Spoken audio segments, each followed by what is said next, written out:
ನಮಸ್ಕಾರ, ವಿಕಸನ ಟಿವಿಗೆ ಸ್ವಾಗತ. ನಾನು ಧನ್ಯಶ್ರೀ ಮುಂಜಾ. ಇದೀಗ ಹೆಡ್ಲೈನ್ಸ್. ವಿವೇಕಾನಂದ ಕಾಲೇಜಿನಲ್ಲಿ ನಡೆಯಿತು ರಾಷ್ಟ್ರೀಯ ವಿಚಾರ ಸಂಕಿರಣ. ಯಕ್ಷಗಾನದ ಕುರಿತು ಗಣ್ಯರಿಂದ ಉಪನ್ಯಾಸ. ವಿವೇಕಾನಂದ ಕಾಲೇಜಿನಲ್ಲಿ ಜೀವನ ಸಾರ ಸಂಗ್ರಹ ಸರಣಿ ಕಾರ್ಯಕ್ರಮದ ಉದ್ಘಾಟನೆ. ಸನಾತನ ಸಂಸ್ಕೃತಿಯ ಬಗೆಗೆ ಮಾಹಿತಿ ಹಂಚಿಕೆ.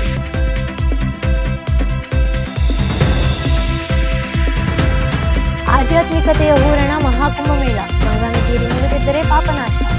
ಪುತ್ತೂರು ದ್ವಾರಕಾ ಪ್ರತಿಷ್ಠಾನದ ಸಹಯೋಗದಲ್ಲಿ ಜೀವನ ಸಾರ ಸಂಗ್ರಹ ಸರಣಿ ಕಾರ್ಯಕ್ರಮದ ಉದ್ಘಾಟನೆ ವಿವೇಕಾನಂದ ಸ್ವಾಯತ್ತ ಮಹಾವಿದ್ಯಾಲಯ ಇಲ್ಲಿನ ಸ್ನಾತಕೋತ್ತರ ಪತ್ರಿಕೋದ್ಯಮ ವಿಭಾಗದ ವಿಕಸನ ಸ್ಟುಡಿಯೋದಲ್ಲಿ ನಡೆಯಿತು. ವ್ಯಕ್ತಿಗಳು ಶಿಕ್ಷಣವನ್ನು ಪಡೆಯುವುದರೊಂದಿಗೆ ಸಂಸ್ಕಾರವನ್ನು ಕಲಿಯಬೇಕು. ಕಾರ್ಪೊರೇಟ್ ಬದುಕಿನಲ್ಲಿ ಸನಾತನ ಆಚಾರ ವಿಚಾರಗಳನ್ನು ಉಳಿಸಿ ಬೆಳೆಸಬೇಕು. ಅದು ಜೀವನಕ್ಕೆ ಆಯಾಮವನ್ನು ಕಲ್ಪಿಸಿಕೊಡುತ್ತದೆ ಎಂದು ಕಾಲೇಜಿನ ಆಡಳಿತ ಮಂಡಳಿ ಅಧ್ಯಕ್ಷ ಡಾಕ್ಟರ್ ಶ್ರೀಪತಿ ಕಲ್ಲುರಾಯ ಹೇಳಿದರು. ಕಾರ್ಯಕ್ರಮದಲ್ಲಿ ವಿವಿಧ ಪದಾಧಿಕಾರಿಗಳು ಹಾಗೂ ಕಾಲೇಜಿನ ಉಪನ್ಯಾಸಕರು ಉಪಸ್ಥಿತರಿದ್ದರು.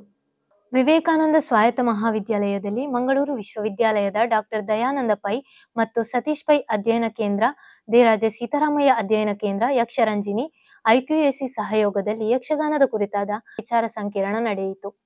ಮಂಗಳೂರು ವಿಶ್ವವಿದ್ಯಾಲಯದ ಯಕ್ಷಗಾನ ಅಧ್ಯಯನ ಕೇಂದ್ರದ ನಿರ್ದೇಶಕ ಡಾಕ್ಟರ್ ಧನಂಜಯ ಕುಂಬ್ಳೆ, ಬೆಂಗಳೂರು ಯಕ್ಷಗಾನ ಅಕಾಡೆಮಿ ಮಾಜಿ ಅಧ್ಯಕ್ಷ ಡಾಕ್ಟರ್ ಎಂಎಲ್ ಸಾಮಗ, ನಿವೃತ್ತ ಪ್ರಾಂಶುಪಾಲ ವಿದ್ವಾಂಸ ಡಾಕ್ಟರ್ ಪಾದೆಕಲ್ಲು ವಿಷ್ಣು ಭಟ್, ಉಜಿರೆಯ ಕುರಿಯ ವಿಠಲ ಶಾಸ್ತ್ರಿ, ಸಾಂಸ್ಕೃತಿಕ ಪ್ರತಿಷ್ಠಾನದ ಸಂಚಾಲಕ ತಾಳಮದ್ದಳೆಯ ಖ್ಯಾತ ಅರ್ಥಧಾರಿ ಉಜಿರೆ ಅಶೋಕ್ ಭಟ್ ಭಾಗವಹಿಸಿದ್ದರು.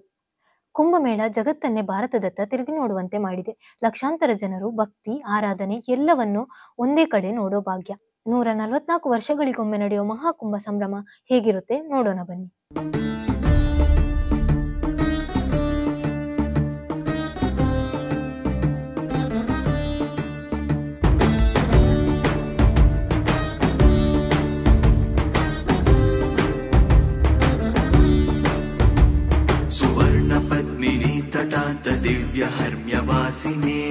ಮಹಾಕುಂಭ ಮೇಳವು ಇತ್ತೀಚೆಗೆ ಜಗತ್ತಿನಾದ್ಯಂತ ಆಸಕ್ತಿಯನ್ನ ಹುಟ್ಟಿಸಿದೆ. ದೇಶದಿಂದ ತೊಡಗಿ ವಿದೇಶದವರೆಗೂ, ಸಾಮಾನ್ಯ ವ್ಯಕ್ತಿಯಿಂದ ತೊಡಗಿ ಪ್ರಮುಖರವರೆಗೂ ಎಲ್ಲರೂ ಗಂಗಾ ನದಿಯಲ್ಲಿ ನಿಂತು ಪಾವನರಾಗುತ್ತಿದ್ದಾರೆ.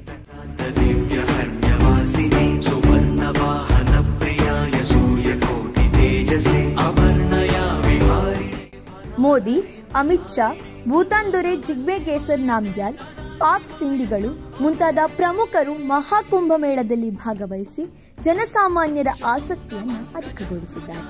ಮಹಾಕುಂಭ ಮೇಳ ನಾಗಸಾಧುಗಳಿಗೆ ಸಾಧನೆ ಮಾಡಲು, ಹೊಸ ನಾಗಸಾಧುಗಳಿಗೆ ದೀಕ್ಷೆ ಪಡೆಯಲು ಸ್ಫೂರ್ತಿಯಾಗಿದೆ. ಇದರ ಮೂಲಕ ನಾಗಸಾಧುಗಳ ಜೀವನ ಸಮಾಜಮುಖಕ್ಕೆ ಪರಿಚಯಿಸಿಕೊಳ್ಳುತ್ತದೆ.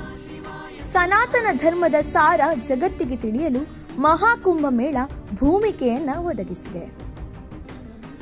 ಕುಂಭಮೇಳದಲ್ಲಿ ಹಲವಾರು ವಿಧಗಳಿವೆ. 6 ವರ್ಷಗಳಿಗೊಮ್ಮೆ ಅರ್ಧ ಕುಂಭಮೇಳ, 12 ವರ್ಷಗಳಿಗೊಮ್ಮೆ ಪೂರ್ಣ ಕುಂಭಮೇಳ, 144 ವರ್ಷಗಳಿಗೊಮ್ಮೆ ಮಹಾಕುಂಭ ಮೇಳವನ್ನ ಆಚರಿಸಲಾಗುತ್ತೆ.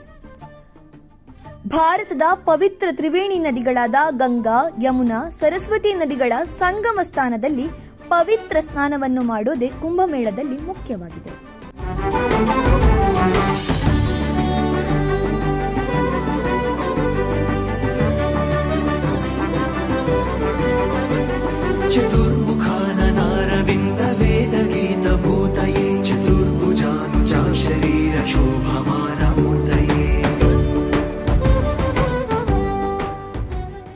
ರಾಷ್ಟ್ರೀಯ ಹೆದ್ದಾರಿಗಳನ್ನು ಆಗಾಗ್ಗೆ ಬಳಸುವ ಮಧ್ಯಮ ವರ್ಗ ಹಾಗೂ ಖಾಸಗಿ ಕಾರು ಮಾಲೀಕರಿಗೆ ಕೇಂದ್ರ ಸರ್ಕಾರ ಗುಡ್ ನ್ಯೂಸ್ ನೀಡಿದೆ. ಟೋಲ್ ಸಂಗ್ರಹದಲ್ಲಿ ಉಂಟಾಗುತ್ತಿದ್ದ ಕಿರಿಕಿರಿ ತಪ್ಪಿಸಲು ಹಾಗೂ ಕಾರು ಮಾಲೀಕರಿಗೆ ಅನುಕೂಲ ಮಾಡಿಕೊಡಲು ವಾರ್ಷಿಕ ಟೋಲ್ ಪಾಸ್ ವ್ಯವಸ್ಥೆ ಅನುಷ್ಠಾನಕ್ಕೆ ಸಿದ್ಧವಾಗಿದೆ. ಈ ಪ್ರಸ್ತಾವನೆಯ ಕುರಿತು ಕೇಂದ್ರ ರಸ್ತೆ ಸಾರಿಗೆ ಮತ್ತು ಹೆದ್ದಾರಿ ಸಚಿವಾಲಯ ಪರಿಶೀಲನೆ ನಡೆಸಿದ್ದು, ಅದರಂತೆ 3,000 ರು ಪಾವತಿಸಿದರೆ 1 ವರ್ಷದಲ್ಲಿ ಎಷ್ಟು ಬಾರಿ ಬೇಕಾದರೂ ಟೋಲ್ಗಳಲ್ಲಿ ಸಂಚಾರ ಮಾಡಬಹುದು. 30,000 ರು ಪಾವತಿಸಿದರೆ ಜೀವಮಾನದ ಪಾಸ್ ಕೂಡ ಸಿಗುತ್ತದೆ ಹಾಗೂ 15 ವರ್ಷಗಳವರೆಗೆ ಟೋಲ್ಗಳಲ್ಲಿ ಸಂಚಾರಕ್ಕೆ ಅವಕಾಶ ದೊರೆಯಲಿದೆ. ದೇಶಾದ್ಯಂತ ಹೊಸದಾಗಿ 50 ನಮೋ ಭಾರತ್ ರೈಲು ಸಂಚಾರ ಆರಂಭಿಸಿದ್ದು, ಈ ಪೈಕಿ 2 ರೈಲುಗಳು ಕರ್ನಾಟಕಕ್ಕೆ ಆಗಮಿಸಲಿದೆ. ನಮೋ ಭಾರತ್ ರೈಲನ್ನು ಪ್ರಾಯೋಗಿಕವಾಗಿ ಅಹಮದಾಬಾದ್, ಗುಜ್ಜಾ ನಡುವೆ ಸಂಚಾರ ನಡೆಸಿದ್ದು ಯಶಸ್ವಿಯಾಗಿದೆ. ರಾಜ್ಯದ ಹುಬ್ಬಳ್ಳಿ, ದಾವಣಗೆರೆ, ಬೆಂಗಳೂರು, ಮೈಸೂರು ನಡುವೆ ನಮೋ ಭಾರತ್ ರೈಲುಗಳು ಸಂಚರಿಸಲಿವೆ ಎಂದು ರೈಲ್ವೆ ಸಚಿವರು ತಿಳಿಸಿದ್ದಾರೆ. ಈ ವರ್ಷದಲ್ಲಿಯೇ ಸಂಚಾರ ಆರಂಭಿಸಲಿದೆ ಎಂದು ರೈಲ್ವೆ ಅಧಿಕಾರಿಗಳು ತಿಳಿಸಿದ್ದಾರೆ.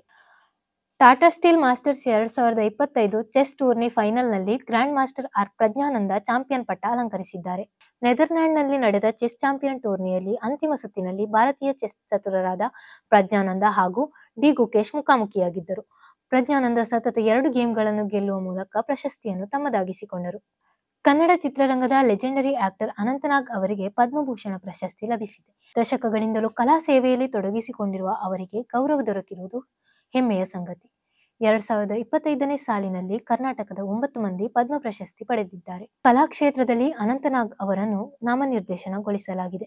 ಅವರು ವಿವಿಧ ಪಾತ್ರಗಳಲ್ಲಿ ಸುಮಾರು 300ಕ್ಕೂ ಹೆಚ್ಚು ಚಿತ್ರಗಳಲ್ಲಿ ನಟಿಸಿದ್ದಾರೆ. ಇದಿಷ್ಟು ಈ ವಾರದ ವಿಶೇಷ. ಇನ್ನಷ್ಟು ಸುದ್ದಿಗಳೊಂದಿಗೆ ಮುಂದಿನ ವಾರ ಭೇಟಿಯಾಗೋಣ. ಭರವಸೆಯ ಭವಿಷ್ಯಕ್ಕಾಗಿ ವಿಕಸನ TV, powered by VC journalism.